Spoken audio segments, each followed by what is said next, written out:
Hello and welcome to new video. Primary TET certificate সংক্রান্ত কিছু গুরুত্বপূর্ণ ব্যাপার নিয়ে এই ভিডিওটি হতে চলেছে। শুধুমাত্র টেট 2014 সার্টিফিকেট সংক্রান্ত ব্যাপারে আমরা আলোচনা করব না, এখানে টেট 2022 সংক্রান্ত যে ব্যাপার সেটা কিন্তু আলোচনা করব।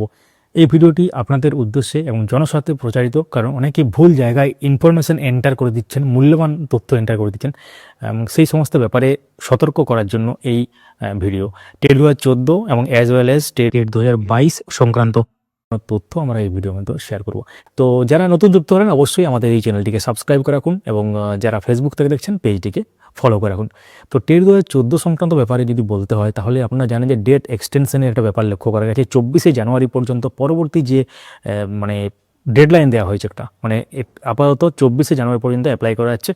তো এর আগে যখন অ্যাপ্লাই করেছিলেন তাদের ক্ষেত্রে লগ ইন করতে হয়েছিল, এবং এই লটে যখন আপনারা রেজিস্ট্রেশন করেছিলেন তাদের ক্ষেত্রেও সার্টিফিকেট এখন সবার ক্ষেত্রে ইস্যু হয়নি, কারণ বোর্ডের নোটিফিকেশনে পরিষ্কার উল্লেখ করা আছে, যে নোটিফিকেশনটা দুদিন আগে এসেছিল ডেট এক্সটেনশনের যে নোটিফিকেশান, সেখানে উল্লেখ করা ছিল যে রেজিস্ট্রেশন যে প্রক্রিয়া এবং রেজিস্ট্রেশন প্রক্রিয়ার করার পর তারা কিন্তু এটা ভেরিফাই করবে আপনারা যে তথ্যগুলো দিচ্ছেন অনলাইনে, এবং সেই তথ্যগুলো ভেরিফাই করার পর স্যাটিসফাই হলে তবেই কিন্তু আপনাদের ড্যাশবোর্ড ওপেন করা হবে বা এই সংক্রান্ত ব্যাপার কিন্তু করা হবে। মেল আসবে এই সংক্রান্ত, কী ধরনের মেল আসে সেটা নিয়ে আমরা আগেই ভিডিও করেছি।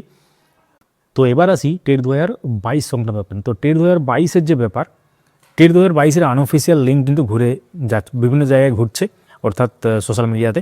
তো সেখানে অনেকেই ডেটা এন্টার করছেন, এটা কিন্তু মোটেই ঠিক না। অফিসিয়াল ওয়েবসাইট যেটা পর্ষদের, সেখানে আপনারা অবশ্যই ডেটা এন্টার করতে পারেন, কিন্তু আনঅফিসিয়াল জায়গাতে আপনার ডেটা কিন্তু এন্টার করবেন না। এটা একটা সতর্কমূলক ব্যাপার, কারণ আমরা এর আগেও আমরা সোশ্যাল মিডিয়াতে পোস্ট করে জানিয়েছি যে যদি আপনারা এখানে ডেটা এন্টার করেন বা মূল্যবান তথ্য সেখানে এন্টার করেন, সেটা কিন্তু একটা থার্ড পার্টি সাইটে যে কেউ সেখানে অ্যাক্সেস পাচ্ছে, সেখানে আপনার ডেটা নিয়ে কিন্তু অনেক কিছু হতে পারে।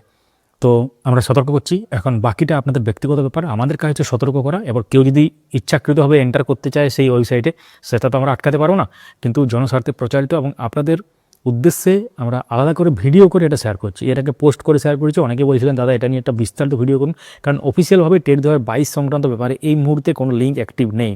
wbponline.com যদি যান আপনারা, তো টেট 2022 সংক্রান্ত যে সেকশনটা আছে সেটা কিন্তু ইনঅ্যাক্টিভ আছে, বা হাইপার লিঙ্কটা এখন করা নেই, এখন ডিটাচ আছে ওই জায়গাটা।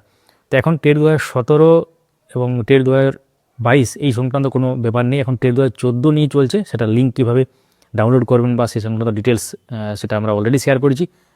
তাও যদি আপনাদের ডাউনলোড করতে কোনো অসুবিধা হয় বা অফিসিয়াল লিঙ্ক পেতে অসুবিধা হয়, আমাদেরকে কমেন্ট করুন এই ভিডিওতে, আমরা আপনাদের উদ্দেশ্যে পুরো ব্যাপারটা শেয়ার করব। তো এই ছিল শর্ট অ্যান্ড সিম্পল একটি ভিডিওটি লাইক করুন, সবার সাথে শেয়ার করুন, এবং কমেন্টে জানাবেন টেট 2014 সার্টিফিকেটকে আপনারা ডাউনলোড করেছেন, বা কোন সালের টেটের জন্য বা কোন সালের টেট সার্টিফিকেটের জন্য আপনারা ওয়েট করছেন। কারণ ভেরিয়াস টেট সার্টিফিকেট সংক্রান্ত লিঙ্ক আগেই দেওয়া হয়েছে, তখন অনেকেই সজাগ থাকেননি বা আমাদেরকে ফলো বা সাবস্ক্রাইব করে রাখেননি বলে বুঝতে পারেননি। তো সেই জন্য বলবো আমাদেরকে ফলো বা সাবস্ক্রাইব করে রাখুন, পরবর্তী আপডেটগুলো যাতে না মিস হয়ে যায়। সঙ্গে থাকুন, দেখতে থাকুন। ধন্যবাদ।